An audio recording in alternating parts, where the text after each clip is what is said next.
Thank you all for joining us. I'm Peter Shumlin. I'm one of the directors of Putney, and I have the distinct honor today of introducing my friend and colleague, Professor James Basker, just telling you a little bit about the history of how we got to Oxford academia, why we're so excited about it. And then we have three distinguished professors at our program who are going to also talk a little bit about the program and their perspective on this. So Putney was founded 71 years ago by my parents, George and Katie Shumlin. They were educators. My dad was of the generation that at 17 years old was set off to World War II. That was his introduction to the world. My mom grew up in occupied Holland. She's Dutch, and obviously was extraordinarily influenced by the war. And they were high school teachers, secondary school teachers in private schools in the United States. This is back pre-airlines, airplanes that took you back and forth very quickly. You used to have to go by ship. And they had this kind of novel idea. Let's start using this, what my mother saw as a European, as a vastly long, unstructured summer vacation, to turn it into summer education. And Putney was founded at that time and has been making magic happen for students during the summertime ever since. Having said that, they had programs in the early years at Oxford University, at Cambridge, at other great institutions around the world, because they wanted American kids to have that exposure to a totally different system. Anyway, about 35 years ago, Jim Basker started a program at Oxford. And that's only relevant because he was so good at it that my parents very quickly started saying to our loyal alumni families when they'd call and say, what's the difference between your program at Oxford and Oxbridge, the program that Jim founded and directed for many, many, many years? And we, after a while, started saying, well, you know, it's quite a good program. You should really look at it. And at that point, they stopped sending the general programs to Oxford. We had partnerships with the New York Times, and we'd send New York Times journalists to Oxford to focus on journalism or whatever it was under the New York Times journeys. But we basically passed this one over to Professor. The question is, why was his program so good? And frankly, why couldn't any of the rest of us keep up? And I just want to tell you that by way of his background, you'll get the answer. So Jim's a person who got his undergraduate degree at Harvard University, where I do some teaching, so I'm very familiar with the place. He then had the good fortune of becoming a Rhodes Scholar and getting both his master's and his PhD at Cambridge and then at Oxford, and studying at Oxford for many years. He was a Rhodes Scholar, a fellow there, had amazing relationships. And those relationships are really, I think, what the strength of his program is all about. He was able to engage a level of teachers, professors, that frankly would almost say no to us, because there was a certain sort of hierarchy in higher education, as you know, and we could not engage Oxford, Cambridge, other professors, American high school students. It was sort of at that year, in those years, my parents found just not possible. Jim was able to do it because they were his colleagues and his friends. And he'd turn to one of them and say, hey, you know, you're the best European history person I know. You're going to teach high school kids this summer. And he'd entice them into it. And then they'd try it and they'd love it. And they'd come back year after year after year because they just love making this magic happen. So not only that, but Jim has an unparalleled love for history. He is the director of the Gilman-Lehrman American History Institute in New York that educates thousands and thousands of people across the United States, mostly high school and grade school students, about the importance of history, which we all know in this political time is more important than ever. But having said that, Jim's true passion, he teaches at Barnard, he teaches at Columbia, he heads the Gilman-Lehrman Institute. I don't know how he does it all, but in my view, his real passion is taking students to Oxford and getting them as excited about the educational process there as he was as a student there, and as where he found his inspiration to become the educator that he is today. So, you know, we all say in life, it's all about passion. I was very directed and excited about public service. And in addition to my directorship here at Putney, I had the pleasure, my community service was to serve as 3 terms as governor up here in Vermont. Jim's passion And that's why he had such a magical program. I think there are a few ingredients that made Oxford special under. One was the level of faculty that I just mentioned. The second is he is by far the best historian I've ever met. And that's saying quite a lot because I've met a lot of historians. But Jim just exudes history, knowledge, and learning. And I think the third piece is he's magical at building a community outside of the classroom that's still focused on learning, but learning in ways that inspire students, give the students experiences that they could never get in American high school or high school in other parts of the world. Take international students. So having said all that, this is really an exciting opportunity. Now, the obvious question is, well, why isn't Jim just off doing what he always did? And I'll give you the short answer from my view, which is that Jim became so busy doing his job at Columbia and Barnard and at Yale and Lehrman that he couldn't administer the programs and still do the jobs I think he was being paid for and liked to do. So about, 8-10 years ago, maybe it was 12, he transferred the organization to a larger educational organization, thinking, I can go in the summertime, be with the students, direct the faculty, hire the faculty, engage the faculty, make the magic happen, and I can still do my other jobs. That relationship changed dramatically, I think, when that organization that he transferred it got changed ownership, so on and so forth. We don't get into the details except to say that Jim is no longer associated with Oxbridge, which he founded, and has moved to Oxford Academia in this partnership with Putney.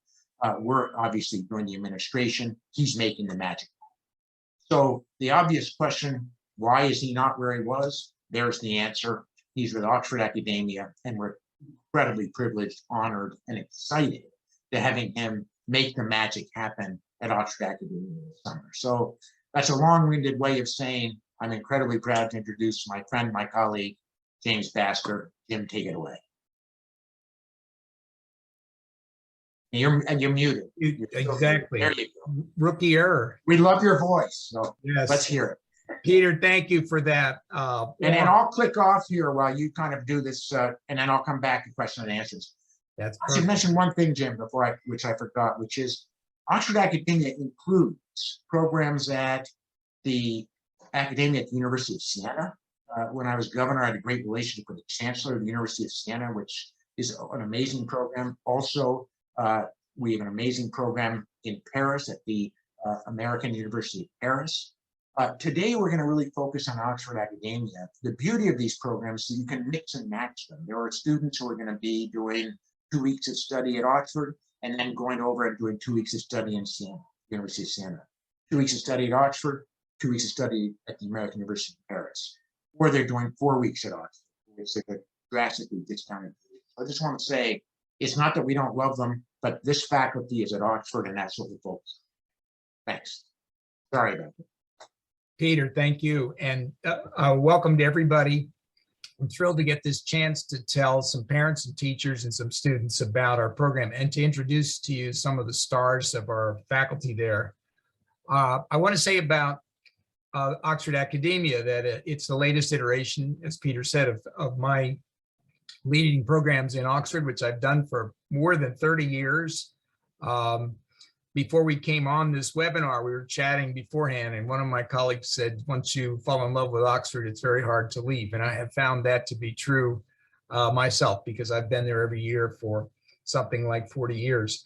Oxford Academia gives very bright, ambitious kids a chance to study courses, most of them well beyond what they could do in high school. We have 15 or 18 different subjects that students can major or minor in. A major will be 6 mornings a week for 3 hours.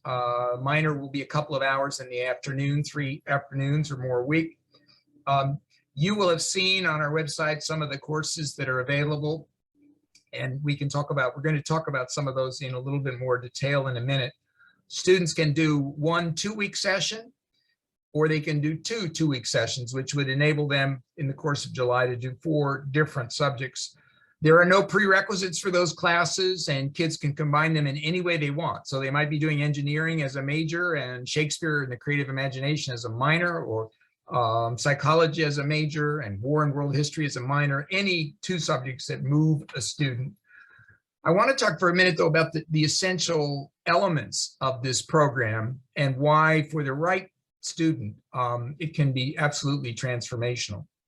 I'll talk for a moment about doing courses that are outside the normal curriculum, and we're all familiar with the conveyor belt that kids are on, especially in American schools from about 9th grade on, the college preparation curriculum and a narrow band of courses and SAT and AC tests and so on. But these are courses where students get a chance to study with really brilliant and passionate people in subjects that they could not have access to in their regular curriculum, where they can begin to discover the things that may be their future career, their future college major, or their future passion in life.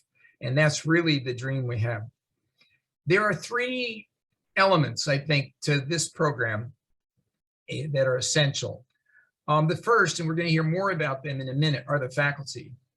But I'm very proud of the people over the years who have become my colleagues, like the people you see on the screen just now, and who have given their time in this summer to teaching kids this age. They are some of the most brilliant people in the world. Oxford is an inexhaustible center of scholarship in every subject that you can imagine.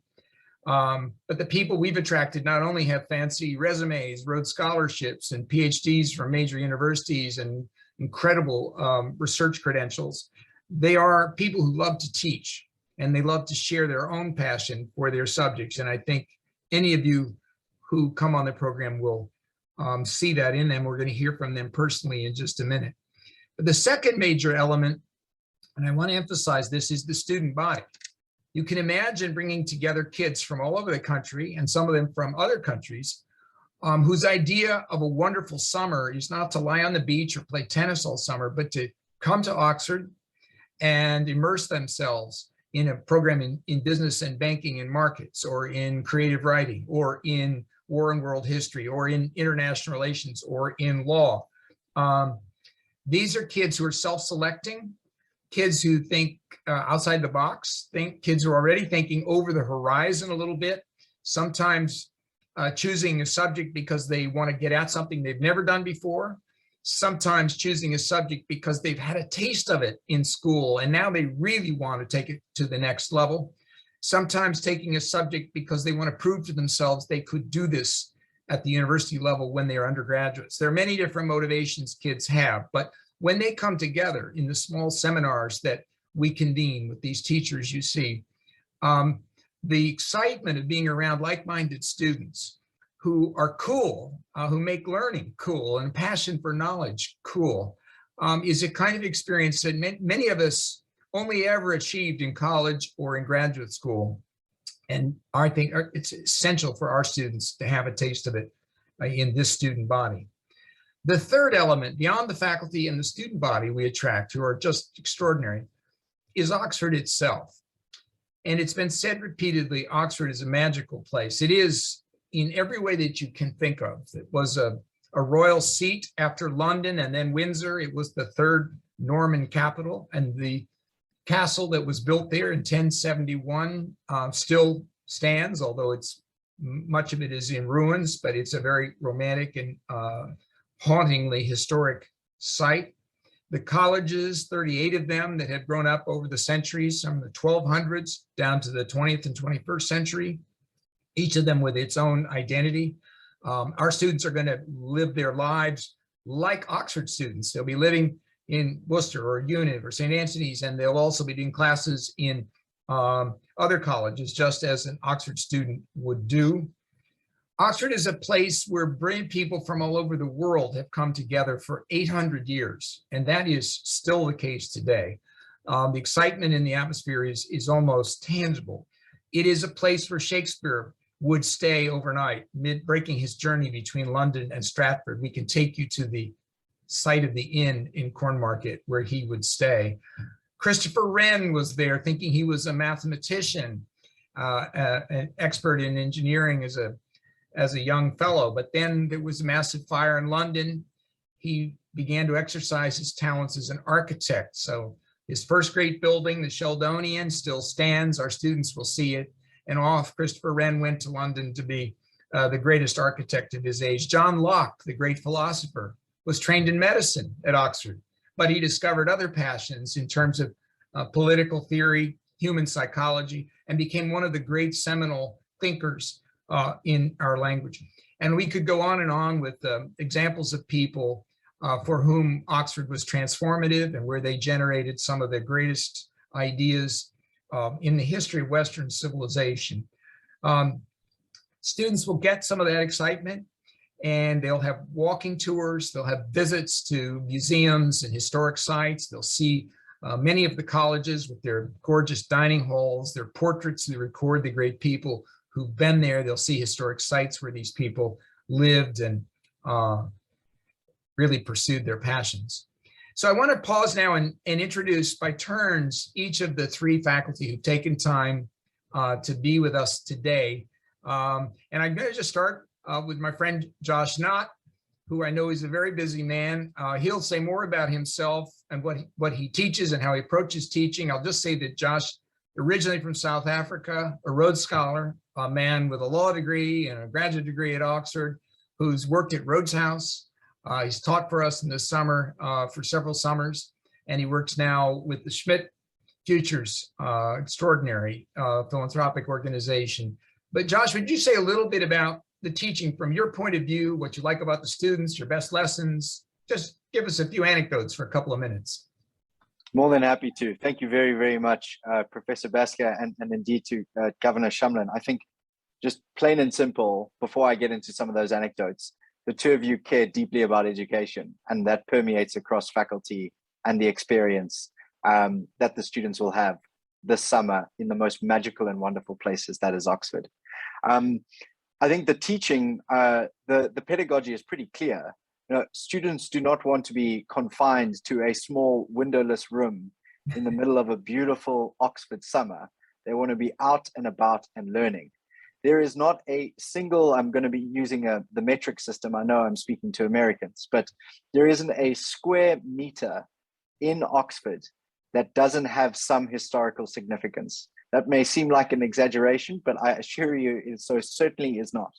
So the approach, I think, is, and has been with the courses I've taught under your guidance, Jim, is that students should be on the move and they should be learning in an immersive manner. So a couple of examples. In 2018, I taught speech and debate. I made sure that the students that were taking my speech and debate class were taking their class at the Oxford Union, which is the oldest student-run debating chamber in the world. And you can visit their website. You can see the types of individuals that they have speaking there: presidents, prime ministers, world leaders. So we'll have a debating session in the Oxford Union. 2019, international relations. Oxford was really at the seat of the British Empire. Many of its bureaucrats were trained at Queen Elizabeth House. I like to take my students past there and sit on the lawns and teach outside QEH.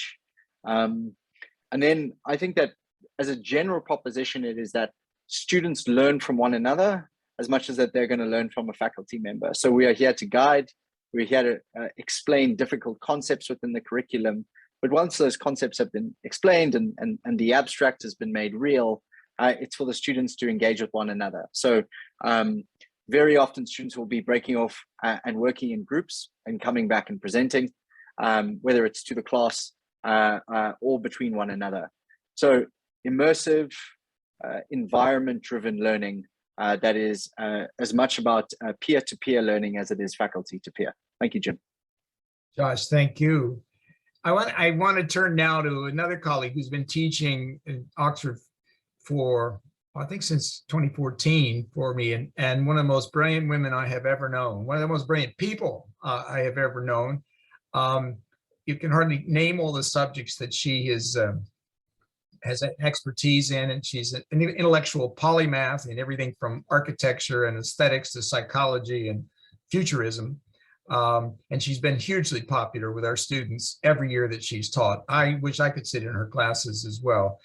Mihaela Mitrovic, would you say a few words about the kinds of teaching you do, what the students are like from your point of view, maybe a lesson or two you've enjoyed? Hello, everyone.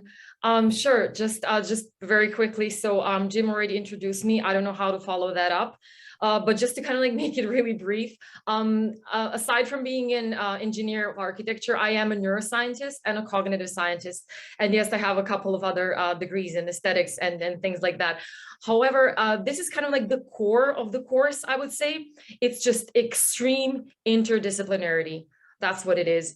I don't know if you know this, but Oxford University does not have an architectural department, which is a weird thing because Cambridge does. But here's the thing. So Oxford never had, since the day it actually began as a university, it never had an architectural department. So what Jim actually did is in 2014, when I started teaching, we kind of like made this innovative curriculum that we started teaching to students.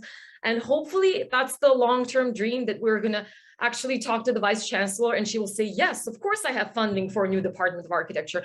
And then we'll be able to kind of like realize this dream of having a new department of architecture, which will include psychology and neuroscience.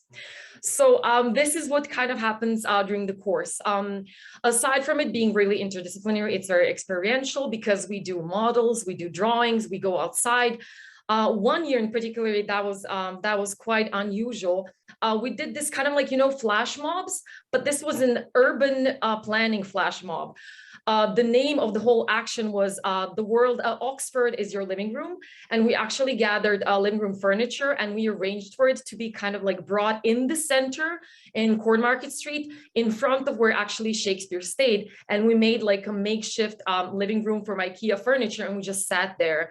So we kind of like chatted with passersby and we talked about architecture and how public transport should be a better thing in the US. I'm sorry, that's going to be like a huge debate, public transport, Europe versus US. So we would talk about like urban planning, about architecture, about space.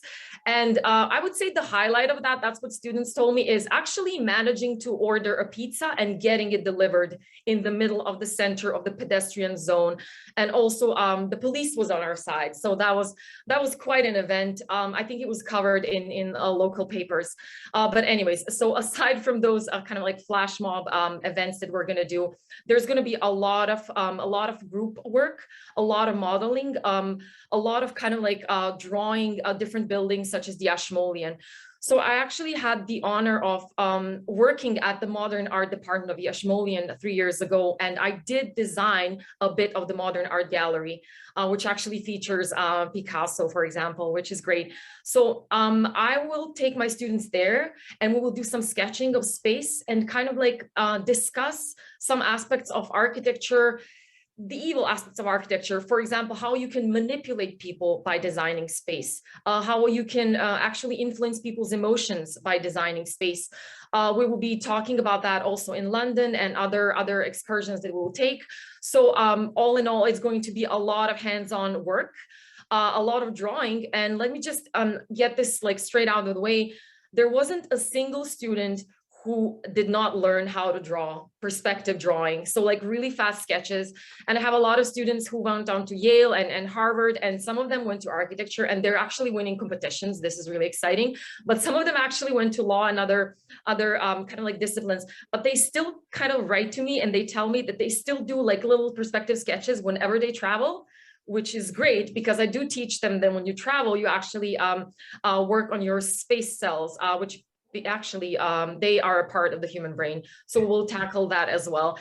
So like I said, extremely kind of like cross-disciplinary. There's a lot of cross-pollination between disciplines, super exciting guest speakers as well. And also some collaboration with doing experiments with other classes such as psychology. So that's what I would say. I would honestly just go on, but I don't think it will be fair. Thank you. Thank you, Jim.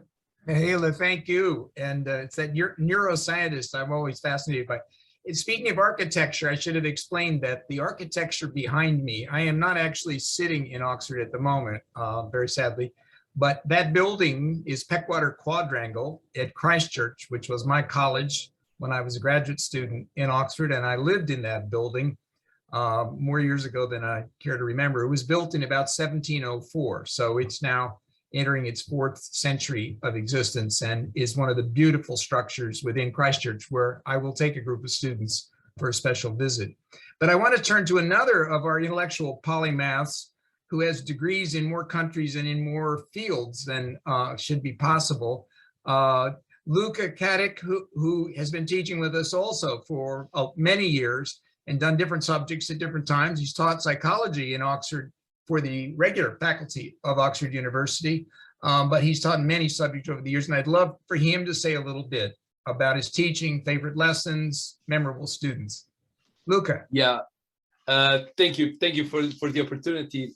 The first thing I would like to just like follow up on what Jim was saying, that the curriculum is demanding, the curriculum that we faculty come up with, but it's usually it's good to see that students actually overshoot sometimes this curriculum, and they go through it in like 2 weeks because the whole enthusiasm and the atmosphere, the tradition that they're kind of embraced by, it just gives them some kind of energy. They become so interested, they just follow their curiosity. And I always love teaching summers with Jim and the colleagues, because you see that humans, that students are growing in every possible way, which means they are allowed to follow any topic that they want to, and after like a few days, not to say like a week, or in the second week, they start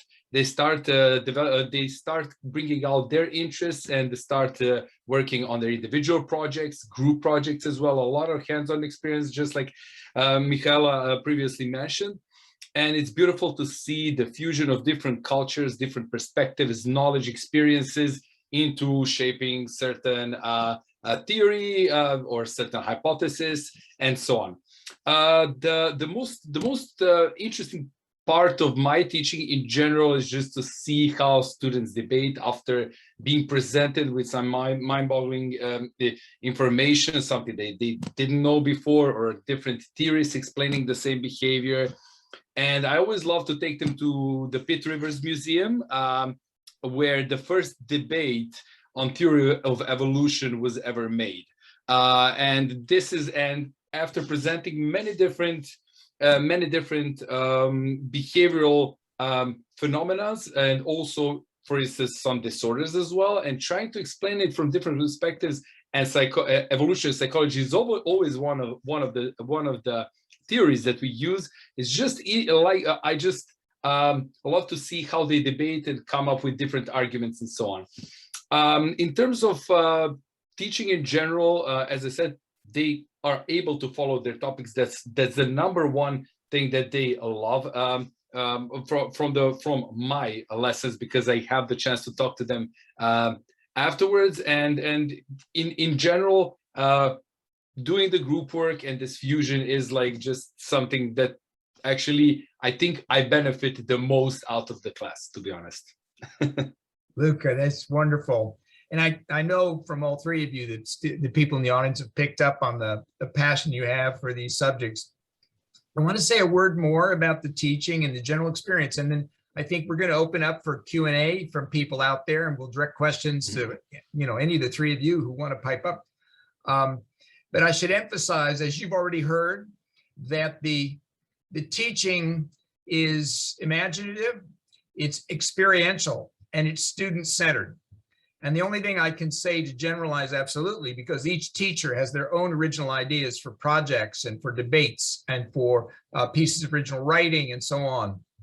The only thing I can say in general is that there are no final exams, and there are no long essays, but everything else is on the table. Collaborative projects, different kinds of debates, or spontaneous speeches, reports. As Josh indicated, lots of extramural work that's done on site in historic places, or as Luke indicated, Pitt Rivers Museum, the Ashmolean, and the Sheldonian, and so forth.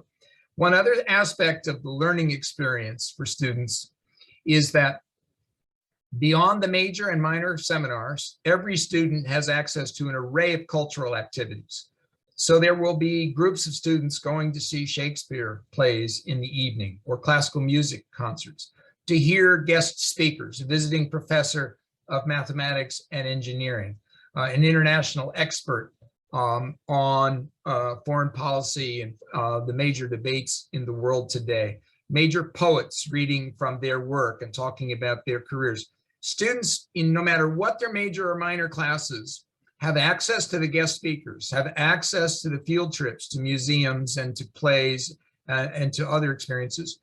They also have a chance to hang out in the evening like university students and socialize with their pals, talk about big ideas, sitting out on the grass under the stars, or walking the historic streets of Oxford and thinking what someone like Percy Bysshe Shelley was like at age 18 or 19 when he was there.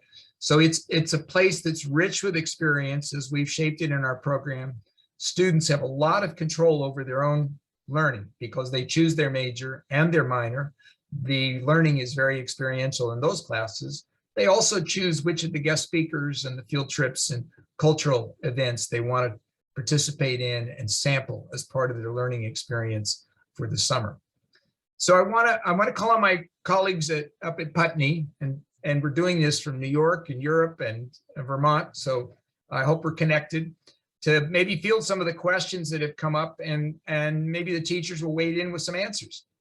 Great. And I just, before Rebecca goes ahead, I just got to say, Luca, Michaela, Joshua, thank you, because, you know, when I say that my parents kind of raised the white flag years ago and passed it over to Professor Basker, the three of you explain why. And when you multiply that by all the faculty that Jim magically puts together, you have the answer to the question of why this is the best program, I think, that you can enroll in if it's got the leadership of Jim Basker and all of you. Rebecca, take it away. All right. So I just want to let everyone know we're going to read questions to all of our panelists from the Q&A below. So just drop your questions in there and I'll read them. Are there equal number of students? How does it usually pan out as far as 9th to 12th? Can you describe how you engage students across different ages?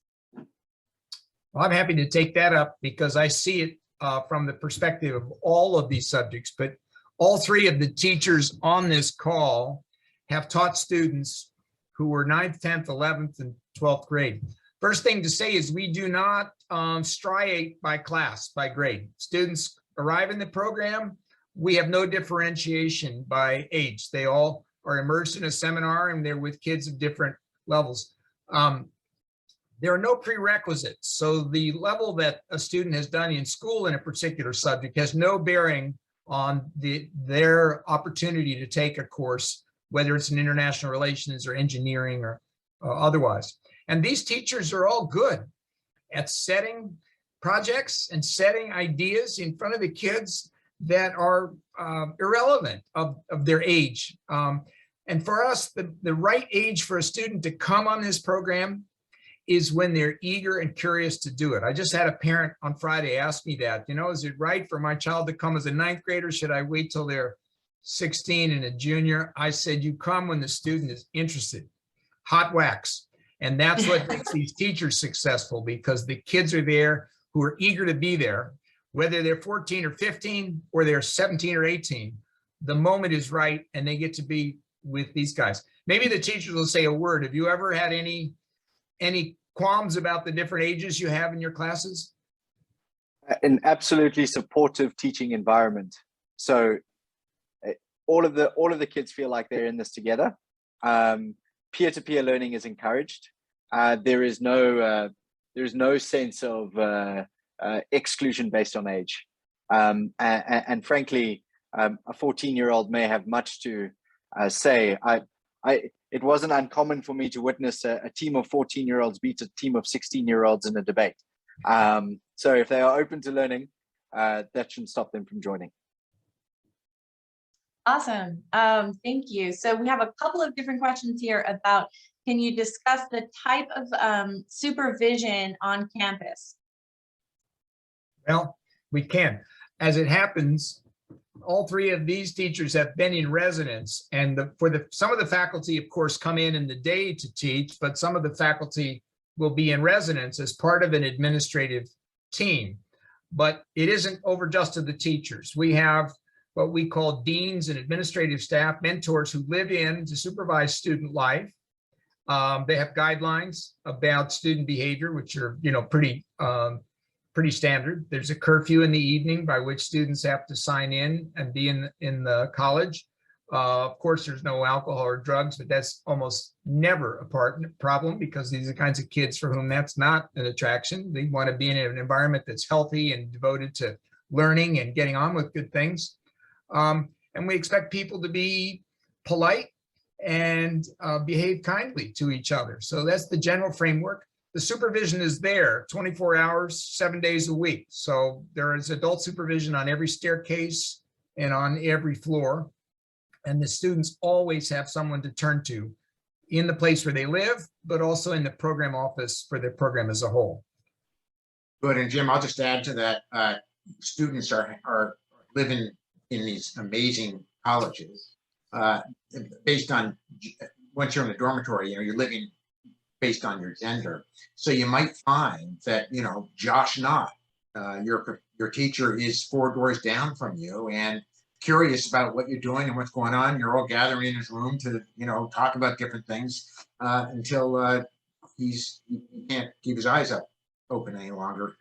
So the point is, this is a community. There's a group meeting every night where students and faculty all get together and announce things for the following afternoon, evenings. You have all kinds of choices, lots of activities. Sometimes the parents call me and say, okay, the seminars sound great, but what about all the rest of it? All the rest of it is equally important. Very close community. You make closer friends than you'll make in school.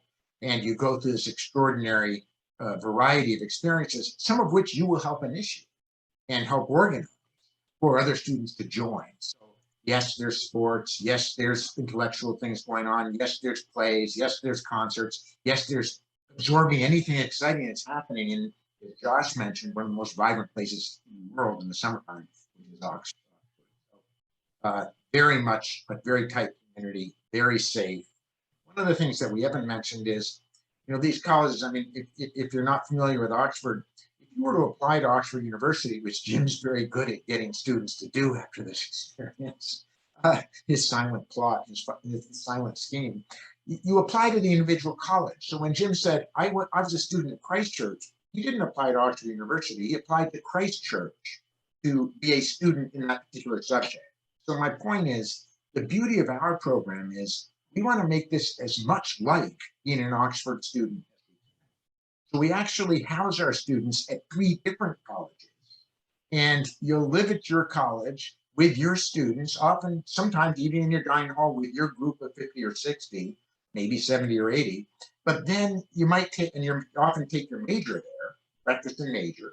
Then at lunchtime, everybody meets in town because Oxford town, or city as they call it, is in effect Oxford University. It's hard to sort of break it all down. Without Oxford City, one could argue, without Oxford University, one could argue Oxford City probably wouldn't quite be there the way it is, certainly. But anyway, they have great lunches all together with your friends and so on and so forth. Then you go off to your minor. Your minor, we often locate in the college that you don't reside in, so you get to experience a totally new college. Now, why is that unusual? You have to remember, Oxford colleges are walled. And Jim can tell you why historically. So you can't just sort of wander in like you can on an American campus. I mentioned I do some teaching at Harvard. You can just wander on into Harvard, right? And walk around, look around, leave. You can't do it. You got to go check with the porter on your way in or have a pass. So the point is, the beauty of our program is, in addition, we often all eat together at one of the colleges, the entire program, even though it's not your college. Occasionally you'll take dinner just with your group at your college.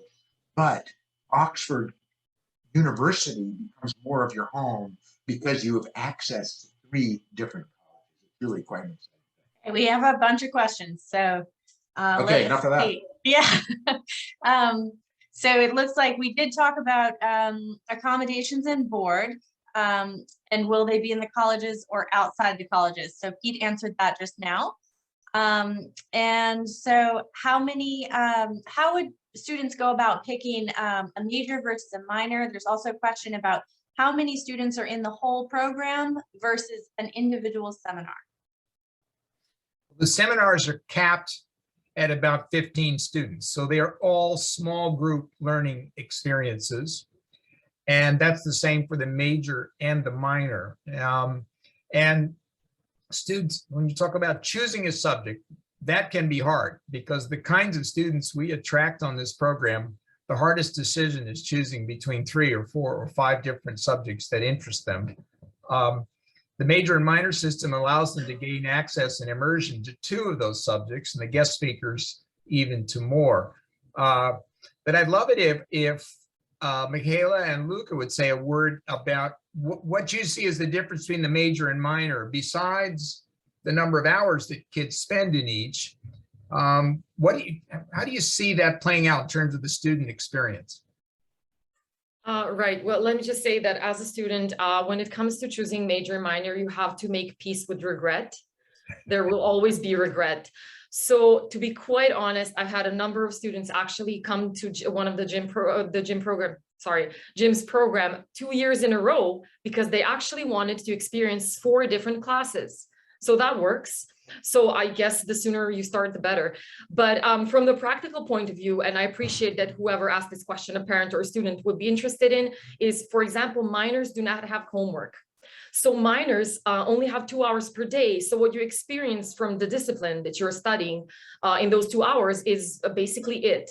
Whereas the majors have 3.5 or 3 hours, and they also have individual work outside of class. So there's more time to actually immerse in the subject. So there will be a bit of envy, a bit of regret, no matter what you do. So perhaps just kind of, you should academically and intellectually roll with it. Okay.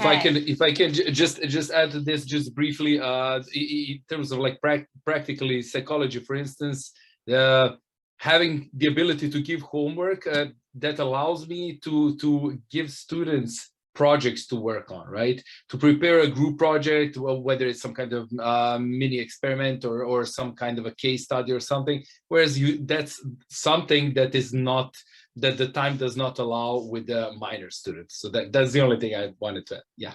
All right, I have to add something else. When I say homework, that sounds really dry. What I actually mean is think about a research project about the new housing on Mars. And I should just add one thing to Michaela's point. You can also do 4 courses by doing double thing in the month of July. You know, 2 weeks is a long way to go for 2 weeks. We significantly discount the tuition to encourage students to be able to take 4 courses and stay for both sessions. Great. Great. There's some questions about, Pete, if you know which colleges are the housing and classes taking place in? Yes, so we'll be hosted at University College, at Worcester College, at St. Anthony's. And Jim, if you want to talk about any of those colleges, go for it, but they are extraordinary colleges at Oxford. They span the gamut. University College is one of the 3 oldest colleges, founded in the 1260s.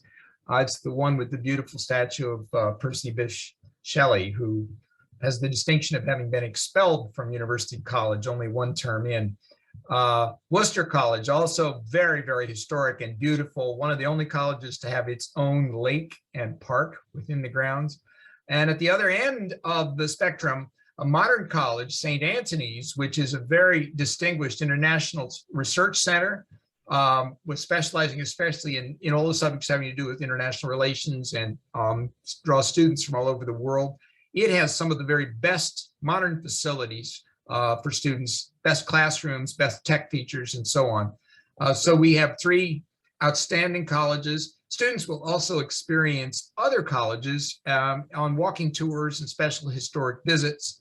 And of course, as Peter alluded to, we're going to arrange for people to have a group dinner in each of these different colleges, so they have a true Oxford experience as university students would today. Great. Speaking of tech, what are cell phone policies? Well, we don't prohibit them. I think lots of the teachers say, okay, put it over there in the basket when you come to class, because we're going to talk to each other and not check our texts. I'm sure all the teachers have all dealt with versions of this. But in general, the ethos is you've come all the way to Oxford to immerse yourself in an extraordinary community of people and to have all of this stimulating conversation and learning So don't cut yourself off from it. Your first reaction in class shouldn't be to get on a cell phone and talk to your best friend at home. It should be to go for a walk with one of your pals in the class and reflect on what you've just been learning. But Josh, Mihaela, Luca, have you guys got clever strategy used? I mean, I don't think your kids use their phones in class. How does it work out? No, they certainly don't. And it's better to live life in 3D as opposed to 2D. I honestly, the kids are going to be having so much fun. They're going to long forget about their cell phones. I don't can foresee that second being an that. issue. Absolutely. Yeah. Same thing. Yeah. All right. There's a There's also, question. just to add this, there's also times when we just don't use them. Group meetings, obviously, shut them down. So there's a lot of times when we just say, get rid of those things. How have these programs impacted past participants in their future experiences as students? I'd like to speak to that because I've been doing this for 35 years and I hear from former students all the time. In fact, I just over the weekend heard from a former student of the program who went on to be a student of mine at Barnard, and she is now sending a child of hers on this program. For all I know, Levon is on this call. But it is one of the magical things we have seen for ages. Sometimes the experience is transformative because a kid discovers their passion. There is a professor of medicine at UCSF Med School in San Francisco who came on my program from New York City as a 16-year-old long ago. He's now a 40-year-old professor of medicine who still tells me that today he is an advanced research scientist and doctor because of the experience he had as a 16-year-old in Oxford. He knew he wanted to do medicine for his career. For many kids, it's about discovering what they want to major in college or fields they want to take up. For many kids, it's discovering a talent they have. I didn't know I was brilliant at creating an entrepreneurial project, a business plan. I didn't know, working with Mihaela, that I was a great urban planner, but I had great ideas for how to structure the cities of the future. And for a lot of kids, I think there's just the outcome of realizing that there are other people in the world who get excited by ideas, and you can find them and you can be with them in university, in graduate school, in your professional life. That there are people out there who share your enthusiasm for learning. You also find out, wherever you come from, whatever kind of school you're in or community, that you can do work on this level. You can talk with Josh Knott, Mihaela, and Luca, who are some of the most brilliant intellectuals of our time, but you can share ideas with them and do work on this level, and it gives you the confidence for sailing on to university and beyond. So there are many different ways it plays out. But I have to say, it's wonderful to have seen it affect so many lives in a positive way. Perfect. A couple of logistical questions. One is there are a few questions about COVID policies and protocols for students and staff. Sure. So very briefly, we follow the protocols of the host country. Obviously, we require everyone to be vaccinated and current and boosted and all that, both faculty and students. So, we use common sense. I want Josh to talk about what's going on in the UK right now. I just came back from Oxford, where Josh and I had a wonderful reunion. And since I was there, which was just 2 weeks ago, it's changed, right? Josh, what's the latest? Oh, thank you very much. I'm lucky enough in my day job to do quite a bit of pharmacovigilance studies, and luckily have some good data sets for you. The United Kingdom is fast approaching endemic state.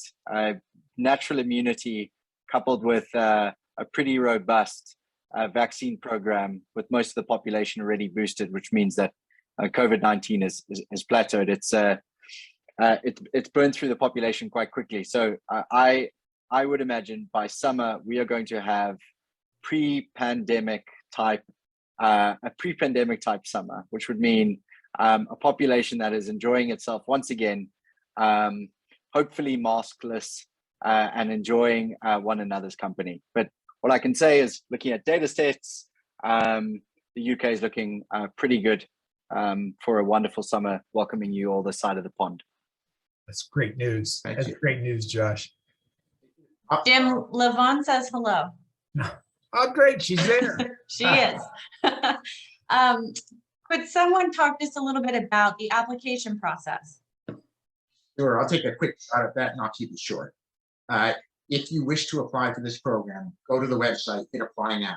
You fill out the form, moms and dads can do this, students can do it, it takes 5 minutes, and you make a $700 deposit on Visa or MasterCard. And you have to list your major and your minor. You're doing a double session, 2 majors, 2 minors. We then email back from admissions and say, yes, we have space, let's hope. And occasionally we'll have to wait for a seminar or whatever, but at this point, there's still space in both units of the program, although the first one is very tight. Having said that, we then will ask you for the emails of 2 teachers that know you really well at school, hopefully in subjects that you're excelling.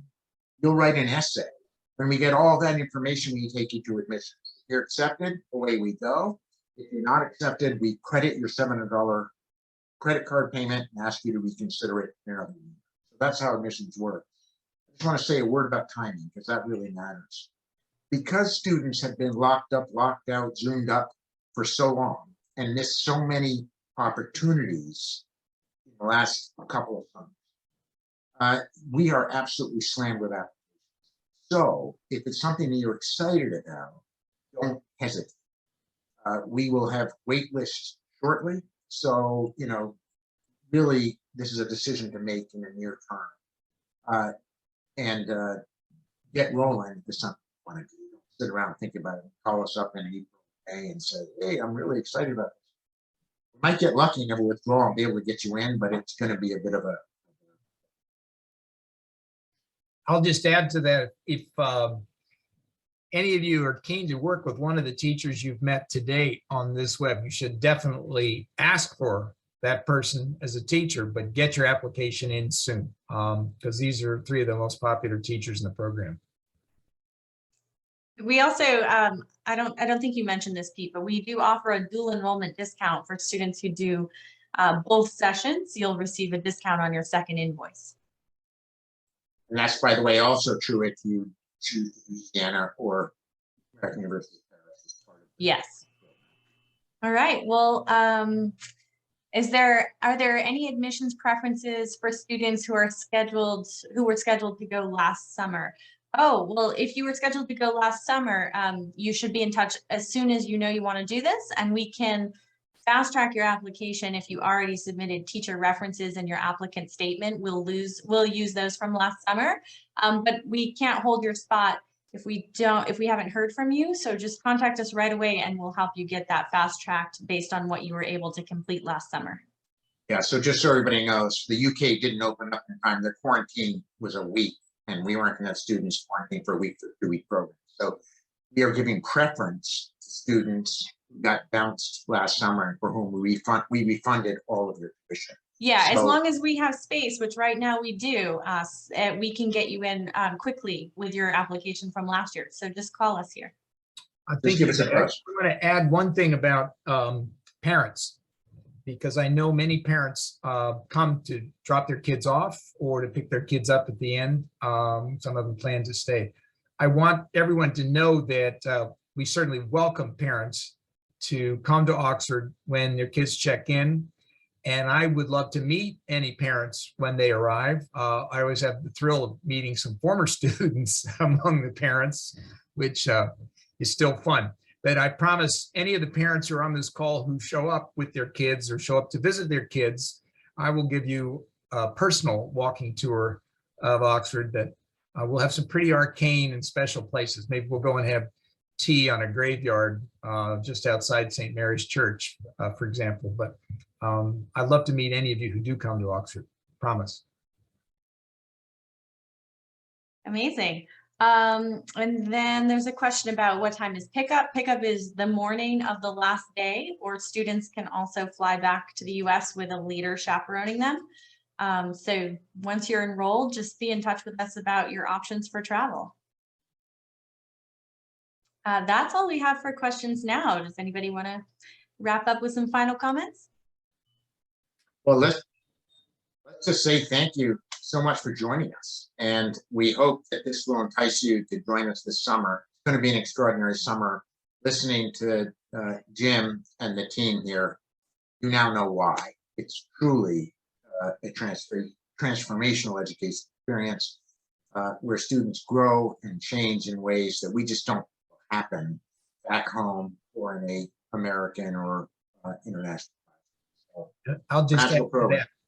My thanks to Luca, Michaela, and Josh, who are good friends as well as brilliant people. And I'm looking forward to the summer more than I can say. And I think they know how much fun it is to be together and to work with these kids who come from all over and do such an amazing job. So I'm very excited, looking forward to the summer. It's been too long being shut out by this pandemic. I've just spent 2 years without visiting Oxford, and that's the longest period since I was 22 years old. So I'm really looking forward to this. And any of you who would like to be in touch, the Putney folks will relay your questions or concerns to me. We're going to have future webinars, but I don't think I would wait because I think some of the classes, I've seen the rosters are beginning to fill up. So get your place and then we can talk in due course. I look forward to seeing you in Oxford in the summer.